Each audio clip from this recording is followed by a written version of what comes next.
할렐루야, 안녕하세요. 저번 시간 출애굽기 28장에서의 교훈은 첫 번째, 제사장들을 영화롭고 아름답게 하기 위해 옷을 만들어서 제사장들의 직분을 행하게 하라고 하셨습니다.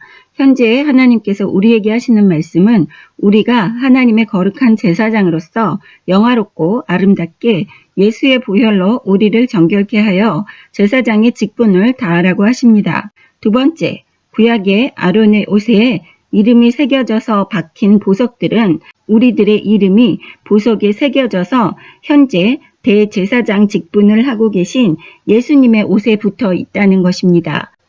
세 번째, 제사장 옷 가장자리의 방울은 정결하지 않으면 들어가자마자 죽었습니다. 그렇기 때문에 죽었는지 살았는지를 가늠할 수 있는 신호였습니다. 우린 예수님의 보혈로 정결하게 해야지만 죽음을 면할 수 있다는 것입니다. 네 번째, 하나님께서 관을 만들어 영화롭고 아름답게 하라고 하셨습니다. 이것은 우리가 하나님의 자녀라는 관을 갖고 있으면서 우리는 영화롭고 아름답게 된 것입니다. 다섯 번째, 하나님께서 제사장들은 속바지를 만들어 입혀서 하체를 가리라고 하셨습니다. 이것은 우리의 성적인 타락을 허용하시지 않는다고 하시는 것입니다. 출애굽기 29장 1절 네가 그들에게 나를 섬길 제사장 직분을 위임하여 그들을 거룩하게 할 일은 이러하니 곧 어린 수소 하나와 흠없는 순양 둘을 택하고 무교병과 기름 섞인 무교 과자와 기름 바른 무교 전병을 모두 고운 밀가루로 만들고 그것들을 한 광주리에 담고 그것을 광주리에 담은 채 그 송아지와 두 양과 함께 가져오라. 너는 아론과 그의 아들들을 회막 문으로 데려다가 물로 씻기고 의복을 가져다가 아론에게 속옷과 에봇 받침 겉옷과 에봇을 입히고 흉패를 달고 에봇에 정교하게 짠 띠를 띠게 하고 그의 머리에 관을 씌우고 그 위에 거룩한 패를 더하고 관유를 가져다가 그의 머리에 부어 바르고 그의 아들들을 데려다가 그들에게 속옷을 입히고 아론과 그의 아들들에게 띠를 띄우며 관을 씌워 그들에게 제사장 직분을 맡겨 영원한 규례가 되게 하라. 너는 이같이 아론과 그의 아들들에게 위임하여 거룩하게 할지니라. 1절부터 9절까지는 제사장 직분을 위임하는 의식에 대해서 하나님께서 말씀하십니다. 7절에 보시면 관유를 가져다가 그의 머리에 부어 바르고 관유라는 뜻은 붓는 기름이라는 뜻으로 모략, 육개, 창포, 계피, 감람류로 만든 기름입니다. 이 기름은 이름의 뜻대로 성막, 증거계, 성막의 다른 기구들과 대제사장에게 바르는 데 사용되었으며 다른 용도로 사용할 수 없었습니다. 특별히 이를 대제사장의 머리에 붓는 것은 대제사장이 하나님을 섬기는 특별한 목적을 위해서 구별되었음을 상징합니다. 또한 이 의식은 사람에게 성령을 통해서 사역을 위한 권능을 부여하는 것을 뜻하기도 합니다. 예수님은 성령으로 기름 부음 받으셨으며 성도들 또한 기름 부음을 받은 자들입니다. 즉, 우리 하나님의 자녀들은 성령으로 기름 부음을 받은 하나님의 제사장들입니다. 10절 너는 숫송아지를 회막 앞으로 끌어오고 아론과 그의 아들들은 그 송아지 머리에 안수할지며 너는 회막문 여호와 앞에서 그 송아지를 잡고 그 피를 네 손가락으로 제단 뿔들에 바르고 그 피 전부를 제단 밑에 쏟을지며 내장에 덮인 모든 기름과 간 위에 있는 꺼풀과 두 콩팥과 그 위에 기름을 가져다가 제단 위에 불사르고 그 수소의 고기와 가죽과 똥을 진 밖에서 불사르라. 이는 속죄제니라. 10절부터 14절까지는 속죄제를 하나님께 올려드리는 방식을 하나님께서 직접 가르쳐 주십니다.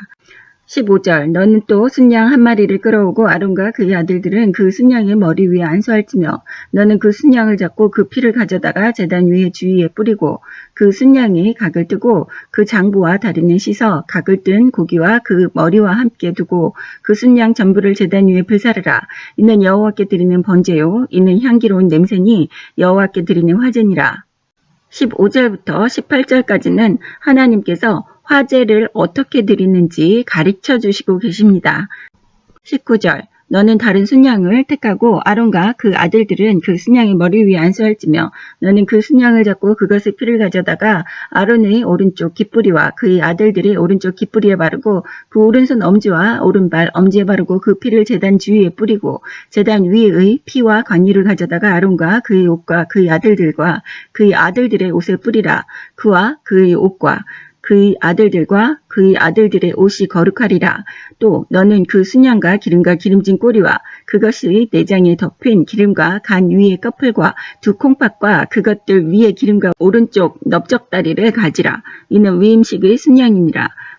또 여호와 앞에 있는 무교병 강주리에서 떡 1개와 기름 바른 다자 1개와 전병 1개를 가져다가 그 전부를 아론의 손과 그의 아들들의 손에 주고 그것들을 흔들어 여호와 앞에 요제를 삼을지며 너는 그것을 그들의 손에서 가져다가 제단 위에서 번제물을 더하여 불사르라. 이는 여호와 앞에서 향기로운 냄새니 곧 여호와께 드리는 화제니라.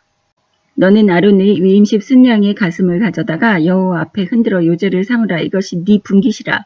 너는 그 흔든 요제물 곧 아론과 그의 아들들의 위임식 순양의 가슴과 넓적다리를 거룩하게 하라. 이는 이스라엘 자손이 아론과 그의 자손에게 돌릴 영원한 분깃이요 거제물이니 곧 이스라엘 자손이 화목제의 제물 중에서 취한 거제물로서 여호와께 드리는 거제물이니라. 아론의 성인은 후에 아론의 아들들에게 돌릴지니 그들이 그것을 입고 기름 부음으로 위임을 받을 것이며 그를 이어 제사장이 되는 아들이 회막에 들어가서 성소에서 섬길 때에 이레 동안 그것을 입을지니라. 너는 위임식 순양을 가져다가 거룩한 곳에서 그 고기를 삶고 아론과 그의 아들들은 회막 문에서 그 순양의 고기와 강주리에 있는 떡을 먹을지라. 그들은 속죄물 곧 그들을 위임하여 그들을 거룩하게 하는 데 쓰는 것을 먹되 타인은 먹지 못할지니 이것이 거룩하기 때문이라. 위임식 고기나 떡이 아침까지 남아있으면 그것을 불에 사릴지니 이는 거룩한즉 먹지 못할지니라. 19절부터 34절까지는 하나님께서 위임식 때 쓰는 순양을 어떻게 사용하며 어떻게 섭취해야 되는 것에 대해서 하나님께서 직접 말씀해 주시고 계십니다. 20절에 그 피를 바르라고 말씀하셨습니다.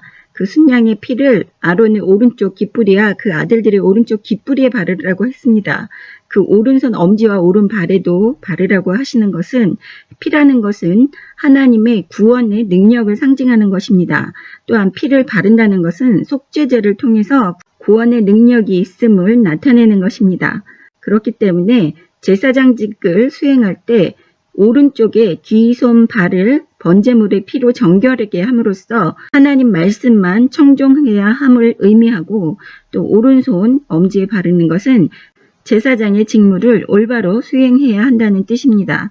또한 오른발 검지에 바른 것은 의의 길로 행하여야지 된다는 뜻을 의미합니다.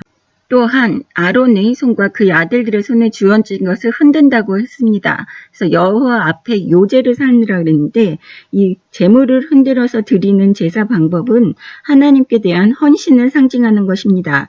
또한 하나님을 통해서 공급되는 양식에 대한 감사함을 의미합니다. 28절에 이스라엘 자손이 아론과 그의 자손에게 돌릴 영원한 분깃은 거제물이라고 했습니다. 이 거제물은 제사장 위임식이나 화목제에서 드려지는 희생물의 오른쪽 깃다리와 가슴, 또 기름, 포도주, 곡물의 첫 소산, 감사, 희생으로 드리는 떡, 11조, 전리품 중 하나님께 바쳐진 몫입니다. 또한 31절에 보시면 하나님께서 위임식 순양을 가져다가 거룩한 곳에서 그 고기를 삶으라고 하셨습니다. 이 거룩한 곳은 성막 뜰을 가리키는 것입니다. 35절 너는 내가 너에게 한 모든 명령대로 아론과 그의 아들들에게 그같이 하여 이랫동안 위임식을 행하되 매일 숫송아지 하나로 속죄하기 위하여 속죄제를 드리며 또 제단을 위하여 속죄하여 깨끗하게 하고 그것에 기름을 부어 거룩하게 하라. 너는 이랫동안 제단을 위하여 속죄하여 거룩하게 하라. 그리하면 지극히 거룩한 제단이 되리니 제단에 접촉하는 모든 것이 거룩하리라. 35절부터 37절까지는 하나님께서 숫송아지 하나로 속죄하기 위하여 속죄제를 매일같이 이레 동안 드리라고 하셨습니다. 38절 네가 제단 위에 드릴 것을 이러하니라. 매일 1년 된 어린 양 2마리니 한 어린 양은 아침에 드리고 한 어린 양은 저녁에 드릴지며 한 어린 양에 고운 밀가루 10분의 1 에바와 찐 기름 4분의 1 흰을 더하고 또 전제로 포도주 4분의 1 흰을 더할지며 한 어린 양은 저녁 때에 드리되 아침에 한 것처럼 소제와 전제를 그것과 함께 드려 향기로운 냄새가 되게 하여 여호와께 화제로 삼을지니 이는 너희가 대대로 여호와 앞 회막 문에서 늘 드릴 번제라. 내가 거기서 너희와 만나고 너에게 말하리라. 내가 거기서 이스라엘 자손을 만나리니 내 영광으로 말미암아 회막이 거룩하게 될지라. 내가 그 회막과 제단을 거룩하게 하며 아론과 그의 아들들도 거룩하게 하여 내게 제사장 직분을 행하게 하며 내가 이스라엘 자손 중에 거하여 그들의 하나님이 되리니 그들은 내가 그들의 하나님 여호와로서 그들 중에 거하려고 그들을 애굽 땅에서 인도하여 낸 줄을 알리라. 나는 그들의 하나님 여호와니라. 하나님 제단 위에 드릴 제물에 대해서 하나님께서 이야기하십니다. 매일 1년 된 어린 양 2마리를 아침 저녁으로 제사를 올리라고 합니다. 40절에 또 전제로 포도주 4분의 1 흰을 더할지며 여기 전제라는 것은 화제, 거제, 요제와 더불어 제사의 4가지 방법 중에 하나입니다. 철저한 헌신을 표하기 위해서 포도주, 술, 기름 또는 피를 부어서 드렸습니다. 이 전제는 단독으로 드릴 수 없었고 번제나 소제와 함께 드렸습니다. 43절에 하나님께서 내가 거기서 이스라엘 자손을 만나리니 내 영광으로 말미암아 이렇게 얘기하셨습니다. 이 하나님의 영광이라는 것은 지성소 안의 속죄소 위에 임하시는 하나님의 임재를 가리킵니다. 하나님은 무소부재하시지만 특히 속죄소를 자기 백성과 함께 거하시기를 위한 임재 처소로서 하나님께서 택하신 것입니다. 45절에 내가 이스라엘 자손 중에 거하여 그들의 하나님이 되리라. 이것은 하나님께서 이스라엘 백성을 택하셨다는 뜻입니다. 즉, 현재 우리가 하나님의 자녀로서 우리가 하나님을 택한 것이 아니라 하나님께서 우리를 택하셨다는 뜻입니다.